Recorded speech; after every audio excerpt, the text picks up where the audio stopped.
Ang koponang basketball ng Gilas Pilipinas noong 2014 na ni Coach Chot Reyes ay nagrepresenta ng Pilipinas sa FIBA Basketball World Cup na ginanap sa Espanya.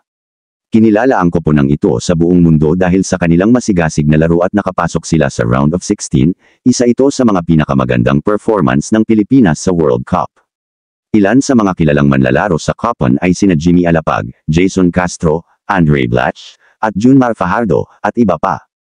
Si Chot Reyes ay naglaro ng mahalagang papel sa pag-angat ng Gilas Pilipinas sa larangan ng basketball noong siya ang head coach. Ipinamulat ni Reyes ang kahalagahan ng pagkakaisa at pambansang pagmamalasakit sa koponan. Pinagtibay niya na isang karangalan ang mag-representa para sa Pilipinas, kaya't naging inspirasyon ito sa mga manlalaro na ibigay ang kanilang pinakamahusay sa basketball court. Ang mantra ng puso ay naging simbolo ng determinasyon at puso ng koponan. Ang FIBA Basketball World Cup noong 2014 ay naging mahalagang yugto para sa Gilas Pilipinas. Sa pamumuno ni Reyes, nakuha ng koponan ang puso ng mga manunood sa buong mundo dahil sa kanilang tapang sa laro at pagiging kompetitibo. Ang pagkakapasok sa round of 16 ay isang hindi malilimutang tagumpay para sa Philippine basketball, at ito ay nagpapakita ng potensyal ng koponan sa pandaigdigang entablado.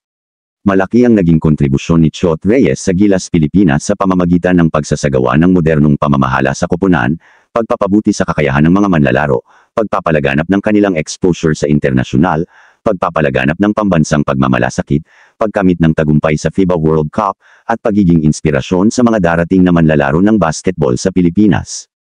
Ang kanyang panunungkulan bilang head coach ay naglaro ng mahalagang bahagi sa pag-angat ng basketball sa Pilipinas sa pandaigdigang antas. Bagamat nagkaroon ng malalaking kontribusyon si Chot Reyes sa Philippine basketball noong panahon niya bilang head coach ng Gilas Pilipinas, mahalaga para sa anumang sports program na mag-evolve at magbigay ng pagkakataon sa mga bagong coach na mag-lead.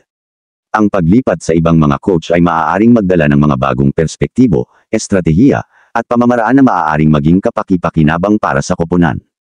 Ang desisyon na bigyan ng pagkakataon ng ibang mga coach ay dapat batay sa iba't ibang mga kadahilanan, kasama na ang performance ng koponan, ang kahandaan ng mga magiging coach, at ang pangmatagalang mga layunin ng programa.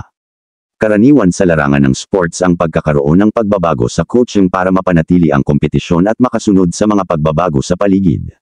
Sa huli, ang layunin ay patuloy na magtayo sa mga pundasyon at tiyakin ang patuloy na pag-angat at tagumpay ng Gilas Pilipinas sa pandaigdigang basketball.